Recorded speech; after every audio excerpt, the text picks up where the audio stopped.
ఈరోజు చలిమిడి ఎలా తయారు చేయాలో చూద్దాం. ఇది తడి బియ్యం అండి. రాత్రి బియ్యాన్ని నానబెట్టి పొద్దున్న చిల్లులు బుట్టలో వేసేసాము. అయితే వేసేసిన తర్వాత అది కొంచెం తడి పొడిగా ఉన్నప్పుడు మిల్లు పట్టించేసాం. పిండిని బాగా పట్టించేసి దీన్ని జల్లెడ పట్టేసాము. అయితే చలిమిడికి ఏం చేయాలంటే ఒక గ్లాసు ఈ పిండి తీసుకుంటే ముప్పావు గ్లాసు బెల్లం తీసుకోవాలి. ఒక గ్లాసు ఈ తడి పిండికి ముప్పావు గ్లాసు తడి బియ్యం పిండికి ముప్పావు గ్లాసు బెల్లం తీసుకోవాలి. ఇలానే బెల్లాన్ని కోరేసి ఇలా కొంచెం మందపాటి గిన్నె ఉంటుంది కదా, కుక్కర్ గిన్నె అలాంటివి. ఆ గిన్నెలో ఏం చేస్తానంటే నీళ్ళు ఎంత వేసామంటే ఒక కొంచెం నీళ్ళు అంటే ఒక పావు గ్లాసు నీళ్ళు పోసి అంటే నేను ఇప్పుడు ఇందులో 2 ముప్పావు గ్లాసులు అంటే నేను 2 గ్లాసుల తడి బియ్యంతో చలిమిడి చేస్తున్నాను కాబట్టి 2 ముప్పావు గ్లాసుల బెల్లం తీసుకున్నాను. అంటే 1.5 గ్లాసు బెల్లం తీసుకున్నాను.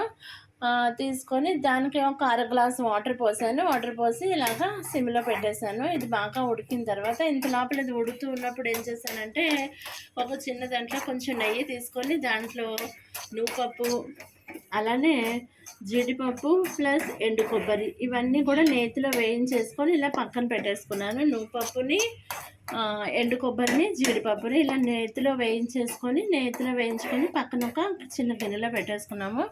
ఇంత లోపల ఇది ఉడకాలి. ఇది ఉడికిన తర్వాత మనం పిండి వేసుకోవాలి. సో ఇది తెల్లుతూ ఉన్నట్టు మనం ఉప్మా చేసుకునేటప్పుడు ఎలా తెల్లుతూ ఉంటుందో అలా తెల్లుతూ ఉండాలి. అలా వచ్చినప్పుడు మనం పిండి పోసేయాలి. ఒక గ్లాసు తడి బియ్య పిండికి ముప్పావు గ్లాసు బెల్లం. సరే, నువ్వుపప్పును కూడా సిమ్లో పెట్టుకొని మనం ఇలా వేయించుకోవాలి. ఇలా సిమ్లోనే ఎర్రగా వేయించుకోవాలి. జీడిపప్పుని అండ్ ఎండు కొబ్బరిని కూడా చూడండి ఎలా వేయించుకున్నామో అలా నువ్వుపప్పుని కూడా ఎర్రగా వేయించుకోవాలి. నెక్స్ట్ ఈ బెల్లం నీళ్ళు బాగా ఉడకాలి. అంటే మనం అదే ఉప్మా ఎలా ఉడుకుతుంది, ఉప్మా మనం పోపులో నీళ్ళు వేసినప్పుడు ఎలా ఉడుకుతుందో అలా ఉడుకుతూ ఉన్నప్పుడు మనం పిండి వేసుకోవాలి. చూసారా ఉడకడం మొదలుపెట్టింది.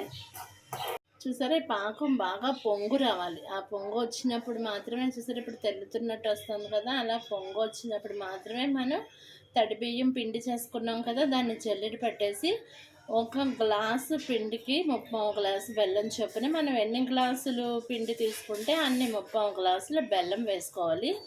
బెల్లం వేసుకొని కొంచెమే వాటర్ ఒక అర గ్లాసు వాటర్ వేసుకొని, అంటే బెల్లాన్ని బట్టి ముప్పావు గ్లాసు అయితే పావు గ్లాసు వాటర్ చాలు. అదే 2 ముప్పావులు వేసుకుంటే అంటే 1.5 గ్లాసు వేసుకుంటే ఒక అర గ్లాసు వాటర్ వేసుకొని ఇలాగ బాగా తెల్లు వచ్చేటట్లు పొంగు వచ్చేటట్టు చూసారా ఇలా పొంగు వస్తుంది చూసారా ఇలా వచ్చేటట్టు ఉడకనివ్వాలి బెల్లాన్ని. లోపల మనం ఏం చేసుకోవాలంటే యాలక్కాయలను కూడా మనం ఇలాగ బాగా చితిపేయాలి. అంటే అదని పొడి చేసుకోవాలి. ఈ పైన యాలక్కాయ పైన ఉన్నాయి. దీన్ని ఏం చేస్తామంటే మనం టీ పొడిలో వేసేసుకుంటే టీ మంచి స్మెల్ వస్తుంది. ఉడకబెడతాం కదా టీ, అప్పుడు ఇది కూడా అందులో ఉంచుకుంటే చాలా స్మెల్ వస్తుంది. అందువల్ల టీ పొడి డబ్బాలో ఈ యాలక్కాయ పైది వేసేసి స్కిన్ ఈ యాలక్కాయని బాగా పొడి చేసేసుకొని ఈ పొడిని కూడా ఇలా బెల్లం చూసారా ఇప్పుడు ఎలా ఉడుకుతుందో ఇలా తెల్లుతూ ఉన్నప్పుడు బెల్లం ఇలా తెల్లుతూ ఉన్నప్పుడు మనం యాలక్కాయ పొడి ప్లస్ పిండి కూడా వేసేసుకోవచ్చు. చూసారా ఇవి ఇలా తెల్లుతూ ఉన్నప్పుడు మనం యాలక్కాయ పొడి చేసి పెట్టుకున్నాం కదా, ఈ పొడి కూడా ఇందులో వేసేసుకుందాం. నెక్స్ట్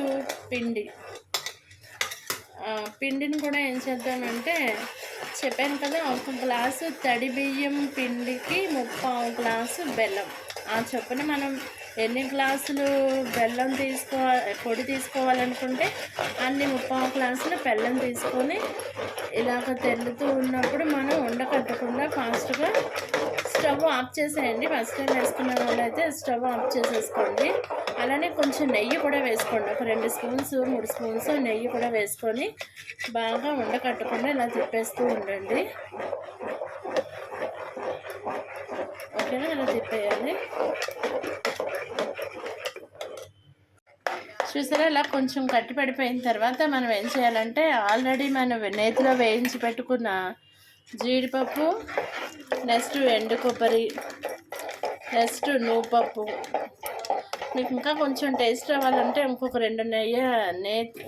2 స్పూన్స్ నెయ్యి కూడా వేసుకోండి, ఇంకా టేస్టీగా ఉంటుంది. సో వేసేసుకొని నువ్వుపప్పు కూడా వేసేసుకోండి. నువ్వుపప్పు కూడా వేయించి పెట్టుకున్నాం కదా, ఆ నువ్వుపప్పు కూడా వేసేసుకొని బాగా కలిపేస్తే చాలు. చాలా గట్టిపడిపోయి చాలా టేస్టీగా చలివిడి తయారైపోతుంది.